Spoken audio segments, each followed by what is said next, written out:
Bonjour à tous, on se retrouve aujourd'hui dans une nouvelle vidéo sur ma chaîne, donc pour une vidéo qui concerne le diamond painting. Alors je pense que pour ceux qui connaissent avec mon petit matériel qui est étalé sur ma table, vous allez savoir de quoi on va parler aujourd'hui. Aujourd'hui on va parler de mon carnet d'épée, donc j'ai décidé de m'en faire un, donc de réutiliser un vieux carnet, donc moi je vais utiliser celui-ci. Je le trouve vraiment trop joli comme carnet. Donc voilà, j'avais vraiment envie de l'utiliser pour faire ça. Et j'ai décidé de faire ça avec vous. Je me suis dit que ça pouvait être une bonne idée justement de créer ce petit carnet d'épée avec vous pour vous montrer comment je procède et moi les choses que j'ai décidé d'intégrer dedans parce que je pense que ça peut éventuellement vous donner des idées vous pour votre carnet d'épée et puis pour ceux qui ne connaissent pas ce que c'est, ça peut leur permettre de découvrir.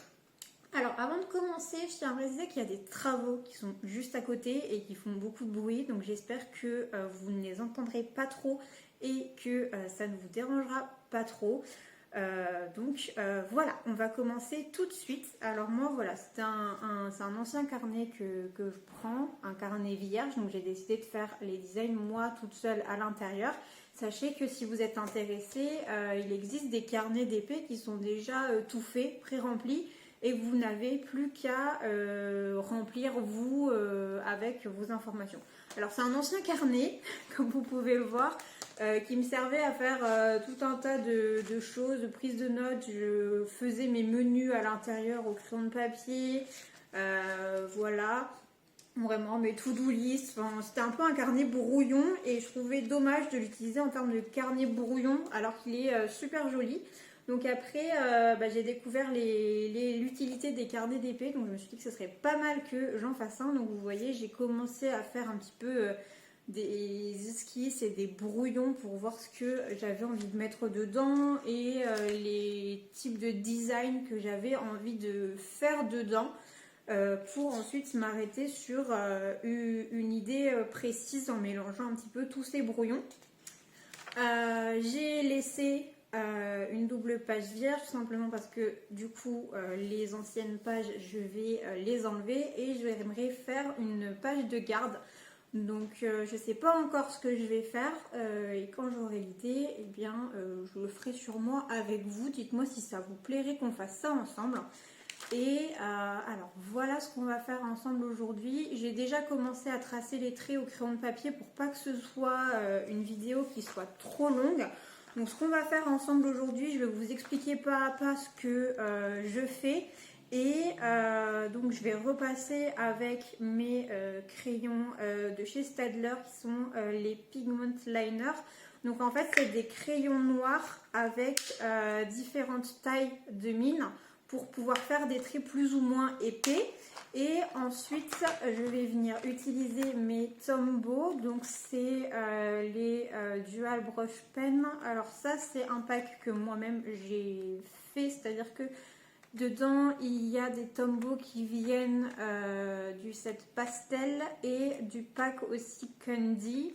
Et voilà, après j'ai mélangé les deux packs pour faire moi-même mon propre dégradé de couleurs. Donc je vais utiliser ceci, je vous dirai à chaque fois les références que j'utilise, que ce soit les pointes pour les Staedtler et la couleur que j'ai choisi de prendre dans les Tombow. Et voilà, on va faire ça ensemble pas à pas. Je vais vous expliquer, comme je vous disais, chaque chose que je fais.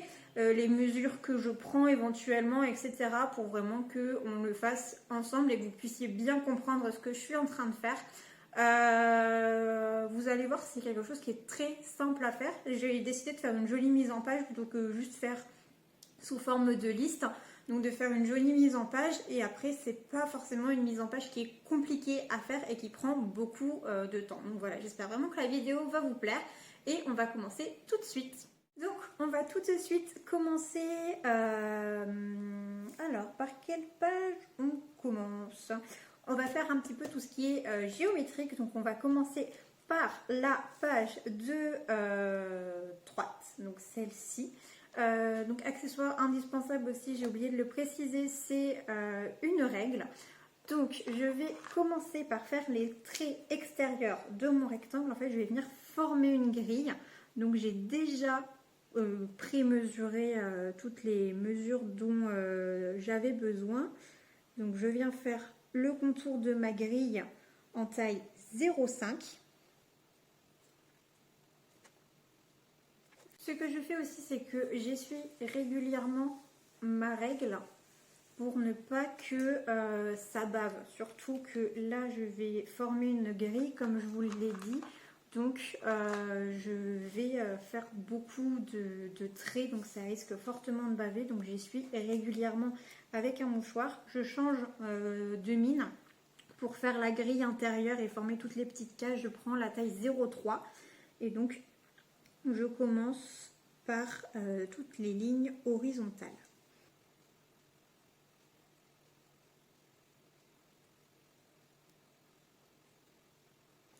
Une fois que mes lignes horizontales sont faites, je viens faire exactement la même chose mais pour les lignes verticales afin de former mon quadrillage.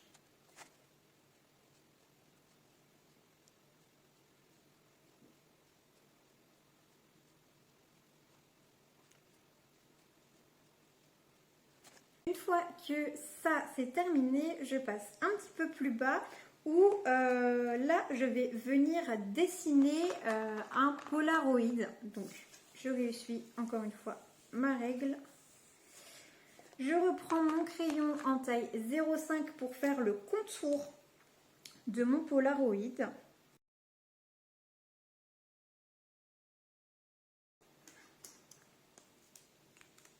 Je reprends plutôt mon crayon en taille 0,3 pour faire l'intérieur du polaroid.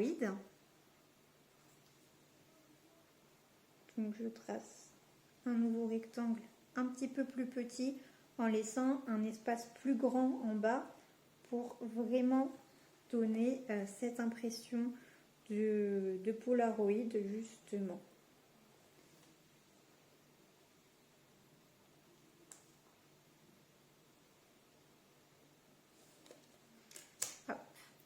Et une fois que c'est fait, encore une fois, pour créer cette impression de polaroid, je viens prendre, alors mon crayon, j'hésite entre la 0,1 et la 0,5. Je vais d'abord prendre la taille 0,1 et on va dessiner un petit morceau de scotch en haut pour vraiment, encore une fois, intensifier cette idée de polaroid et donc de photo qui est accrochée dans mon carnet. Et je viens ensuite faire des petites dents, donc tout simplement des zigzags.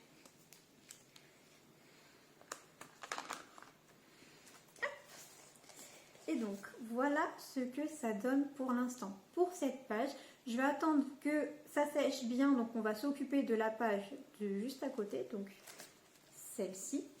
Et une fois que ce sera sec, on pourra gommer les traits préalables que j'avais fait au crayon de papier et passer à la mise en couleur et au texte. Donc, on va s'occuper maintenant de cette page-ci. Où cette page-ci, ça concerne vraiment, comme je vous le disais, tout ce qui va être information. Et là, c'est plutôt des nouvelles pages que vous n'avez peut-être pas forcément l'habitude de voir dans les carnets d'épée. C'est aussi pour ça que je voulais faire cette vidéo, pour vous montrer des nouvelles choses. Donc ce que j'ai fait, c'est que moi je suis assez perfectionniste, donc j'aime bien quand tout est bien aligné. Donc j'ai tiré un grand trait donc au crayon de papier à 1 cm de la marge, tout simplement pour que tous mes petits descriptifs soient bien alignés les uns aux autres. Oula, on a le soleil qui arrive aujourd'hui, j'espère que ce ne sera pas trop perturbant. Donc là cette fois-ci, pour tout ce qui est écriture, je viens prendre mon crayon en taille 0,2. Pour être plus à l'aise, je viens aussi le tourner. C'est aussi pour ça que j'ai choisi ce carnet-ci, parce qu'avec les spirales, c'est super pratique. Et je viens donc inscrire tous mes petits items, des choses dont je voudrais garder connaissance. Donc je commence par écrire le premier, qui est le site internet où j'ai acheté mon DP. Ensuite, donc ce qui va de pair, c'est le nom du vendeur.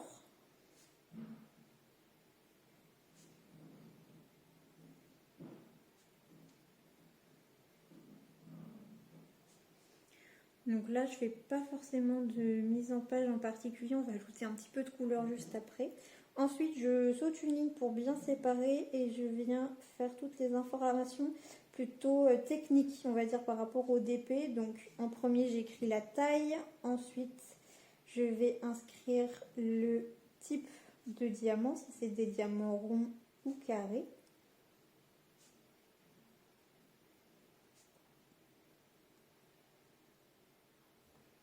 Vient ensuite le nombre de couleurs que possède le DP.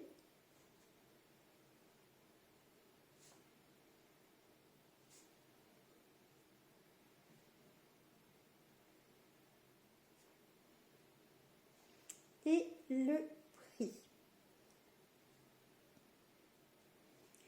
Ensuite, ce que j'aime bien savoir, c'est quand est-ce que je l'ai acheté. Donc, je viens écrire date d'achat. Et pour savoir les délais et le temps un petit peu de livraison, je viens en dessous écrire la date de livraison qui correspond donc à la date où j'ai reçu le DP.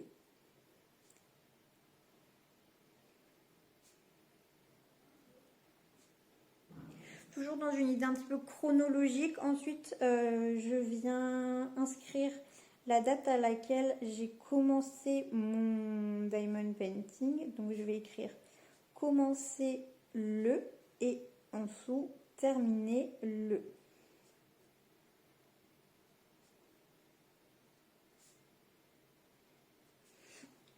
Ensuite, je viens écrire à qui est destiné ce DP.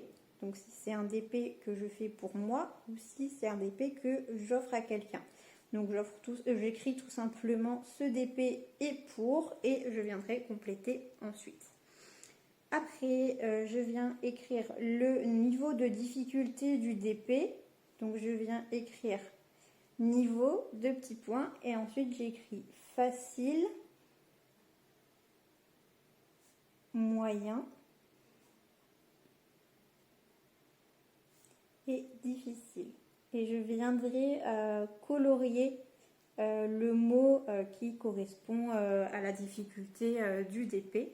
Et donc enfin, je mets un item notes. Pareil, donc sur 5. Donc mon appréciation globale sur le DP et je viendrai mettre une note. Ensuite, ce que je viens faire, c'est que je viens faire un petit encart pour écrire commentaire. Si j'ai d'autres choses supplémentaires à dire sur mon DP. Donc je prends mon crayon en taille 0,3. Je viens tout simplement faire un rectangle. Et ensuite, je viens écrire commentaire à l'intérieur.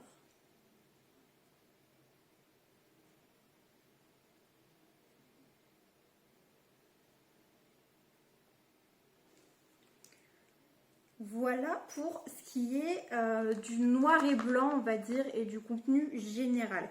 Là aussi, encore une fois, je vais attendre que ça sèche pour passer un coup de gomme. Donc en attendant que ça sèche, on va passer à la couleur. Donc ça, on n'en a plus besoin.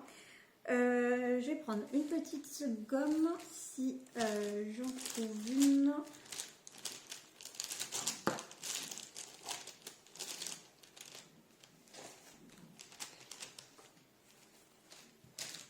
Elle était juste devant moi.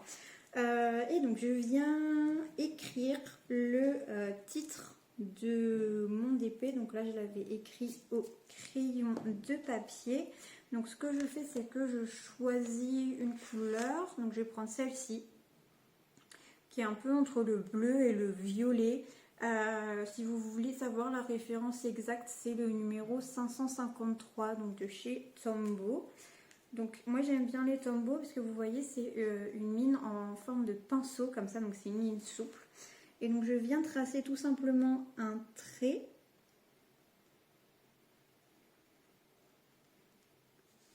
avec ma mine.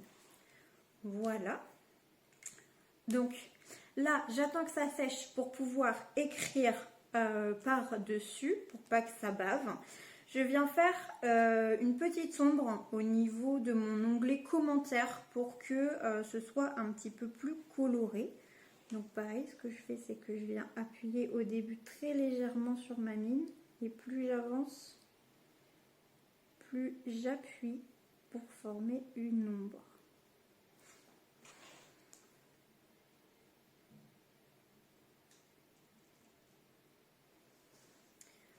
Voilà, donc pour l'instant, que je vous montre, ça donne ça. Donc vous voyez, ça met tout de suite un petit peu plus de couleur, mais de façon très simple. Donc hop, on va de l'autre côté. Je viens aussi tracer, comme au début, un grand trait juste au-dessus de ma ligne.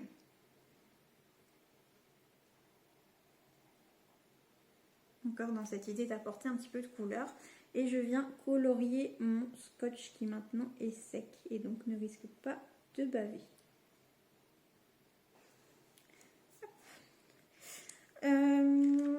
Alors, pour mettre un petit peu plus de couleur, je reviens ici. Et ce que je vais faire, c'est que je vais bien essuyer ma règle et je vais venir souligner chaque petit item avec l'autre embout du feutre qui là est vraiment une pointe feutre classique dure. Donc je viens l'essuyer parce qu'elle est un petit peu sale. Voilà. Et je viens donc souligner chaque petit intitulé avec ma couleur.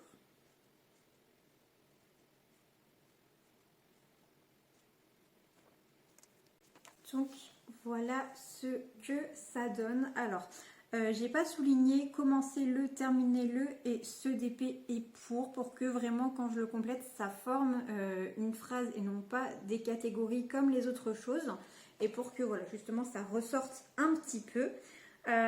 Donc on va écrire maintenant le titre de mon DP. Donc je vous disais c'est mon DP loup blanc pour cette page et aussi pour vous montrer un exemple. Donc je prends mon crayon en taille 0,1 et donc je viens écrire le nom de mon DP. Donc moi je l'appelle le loup blanc.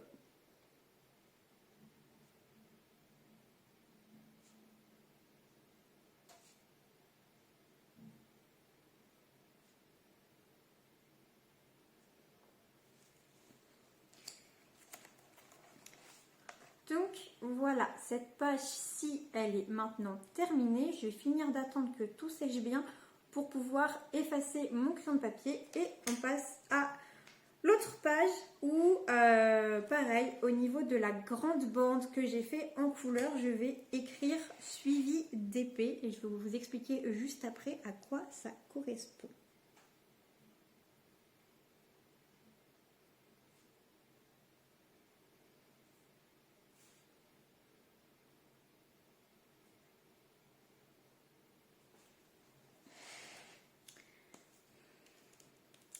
Alors voilà, maintenant ce qu'on va faire, on va tout gommer et je vais vous expliquer juste après à quoi correspond chaque petite chose et principalement à quoi correspond cette page-ci parce que je pense que du coup c'est comme je vous le disais quelque chose que vous n'avez pas forcément l'habitude de voir dans les carnets d'épée. Voilà, j'ai enfin terminé donc ma double page qui concerne mon DP. Donc, je vais vous la montrer. Donc, voilà ce que ça donne au final. Donc, comme je vous le disais, cette page-ci, c'est ce qui concerne un petit peu plus les informations générales. Donc, j'ai écrit le nom de mon DP. Donc, moi, je l'appelle loup blanc. J'ai laissé un espace ici pour pouvoir coller l'image qu'il y a sur la toile, donc le rendu que c'est censé être. Ensuite, j'ai mis donc toutes les informations que j'évoquais avec vous au fur et à mesure que je les inscrivais. Donc j'ai classé un petit peu par catégorie, voilà, tout ce qui concerne le site internet et le vendeur, tout ce qui concerne un petit peu les caractéristiques de la toile, les délais de livraison, quand est-ce que je l'ai commencé, les niveaux, mon appréciation. Et donc ici on est un petit peu plus dans le technique, on va dire. Donc j'ai fait un suivi d'épée. Donc pour pouvoir vous expliquer un petit peu ce que c'est, pour que vous puissiez mieux comprendre. Donc mon DP loup blanc, c'est une toile qui mesure 90 cm, donc dans ce sens-ci, par 60 cm de haut. Donc ce que j'ai fait tout simplement, on va se mettre comme ça, ce sera plus simple, c'est que j'ai fait un grand rectangle qui mesure 9 cm par 6 cm de haut. Et je suis venue faire des cases qui font 0,5 cm, donc 5 mm par 5 mm. Tout simplement parce que sur mon DP, je travaille en faisant des cases de 5 cm par 5 cm. Et donc je pense que maintenant vous avez compris, à chaque fois que j'aurai fait une case sur mon DP, je viendrai la colorier et ça me permettra d'avoir une vue d'ensemble de mon DP et de voir plus concrètement où est-ce que j'en suis dans l'avancée de ma toile. Donc voilà pour le petit quadrillage. Et donc ensuite la petite image du Polaroid, c'est tout simplement pour pouvoir venir faire une photo de mon DP une fois qu'il sera terminé, donc en ayant une image donc, du rendu final que je viendrai ensuite imprimer et que je viendrai coller donc, dans le petit encart, dans le petit rectangle juste ici de mon Polaroid. Et comme ça on pourra comparer donc le rendu final de mon DP par rapport à la petite image que j'avais collée ici qui était l'image de départ. Donc écoutez, voilà, c'est tout pour cette vidéo. J'espère qu'elle vous aura plu et que vous avez passé du bon temps en ma petite compagnie aujourd'hui. Voilà, je vous embête pas plus longtemps. N'hésitez pas à me dire si cette vidéo vous a plu et si vous aimeriez qu'on fasse ensemble la page de garde de mon carnet d'épée une fois que j'aurai trouvé un petit design qui me plaît. Moi, ça me fera très plaisir de la faire avec vous. Donc, n'hésitez pas à me dire si ça vous intéresse. Sur ce, moi, je vous fais des gros bisous et puis je vous dis à la prochaine pour une prochaine vidéo. Et sur ce, prenez soin de vous. Bye!